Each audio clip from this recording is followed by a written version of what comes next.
16 സീറ്റുകളിൽ ഇപ്പോഴും പക്ഷേ ലീഡ് ചെയ്യുന്നത് ബി.ജെ.പി. ആണ്. ബി.ജെ.പിയുടെ മുന്നേറ്റമാണ് കാണുന്നത്. 6 സീറ്റിലാണ് ആം ആദ്മി പാർട്ടി മുന്നേറുന്നത്. അവിടെ 1 ലക്ഷത്തോളം പോസ്റ്റൽ ബാലറ്റുകൾ എണ്ണി തീർക്കാനുണ്ട്. അതൊരു പക്ഷേ 8:30 കഴിഞ്ഞ് 9 മണി വരെ പോയാൽ പോലും അത്ഭുതപ്പെടാനില്ല. മാനുവലായി അത് എണ്ണി തീർക്കുകയും വേണം. ബി.ജെ.പി. ഇപ്പോൾ 18 സീറ്റുകൾ ലീഡ് ചെയ്യുന്നു. ആം ആദ്മി പാർട്ടി 7 സീറ്റിൽ ലീഡ് ചെയ്യുന്നു. കോൺഗ്രസ് ഒരിടത്ത് എന്നാണെന്നില്ല. അപ്പോൾ ആകെ 18 സീറ്റുകൾ ബി.ജെ.പി. ഇപ്പോൾ ലീഡ് ചെയ്യുന്നു. 26 സീറ്റുകളിലെ ഫലസൂചനകൾ പുറത്തു വരുമ്പോൾ 18 ബി.ജെ.പി. ആണ് ലീഡ് ചെയ്യുന്നത്. 8 ആം ആദ്മി പാർട്ടിയും ലീഡ് ചെയ്യുന്നു. 18-8-1 എന്നതാണ് ഇപ്പോഴത്തെ നില. കോൺഗ്രസ് 1 സീറ്റിൽ ലീഡ് ചെയ്യുന്നു. ആം ആദ്മി പാർട്ടി 8 സീറ്റിലും ബി.ജെ.പി. 18 സീറ്റിലുമാണ് ലീഡ് ചെയ്യുന്നത്.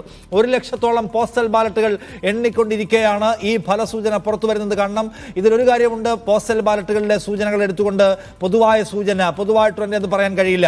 പക്ഷേ ഈ കാണുന്ന സൂചന ഇതിന് മുൻപ് വന്നിട്ടുള്ള ഇലക്ഷൻ നമ്മുടെ ഫലപ്രവചനങ്ങളുമായി ബന്ധപ്പെട്ട ചേർന്ന് നിൽക്കുന്നതാണ് എന്നത് പ്രത്യേകമായി കാണുന്ന, എക്സിറ്റ് പോളുകളുമായി ചേർന്ന് നിൽക്കുന്നതാണ് ഇപ്പോൾ പുറത്തു വരുന്ന ഈ ഫലസൂചന എന്നതുകൂടി പ്രത്യേകം ഓർക്കണം. പക്ഷേ ഇത് തന്നെയാണോ സംഭവിക്കുക എന്ന് നമുക്ക് ഉറപ്പ് പറയാൻ കഴിയില്ല.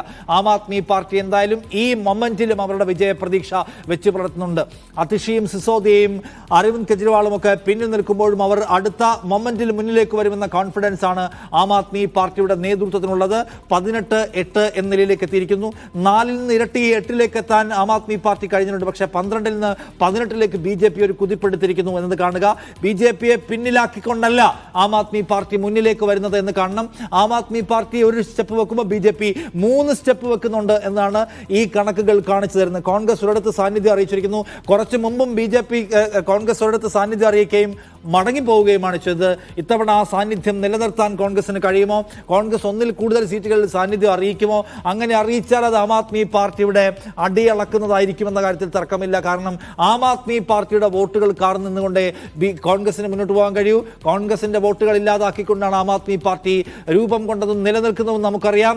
തിരിച്ച് ആ ഒരു സംഭവം ഉണ്ടാകുമോ? തിരിച്ചൊരു യാത്ര ഉണ്ടായാൽ അത് ആം ആദ്മി പാർട്ടിയുടെ വീഴ്ചയ്ക്ക്, പതനത്തിന്, അധികാര നഷ്ടത്തിന് കാരണമായി മാറും. എന്തായാലും ഇപ്പോഴത്തെ കണക്കുകൾ നോക്കൂ.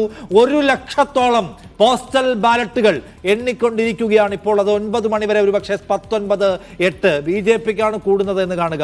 1 ലക്ഷത്തോളം പോസ്റ്റൽ ബാലറ്റുകൾ എണ്ണിക്കൊണ്ടിരിക്കെ ബി.ജെ.പി. 19 സീറ്റിൽ ലീഡ് ചെയ്യുന്നു.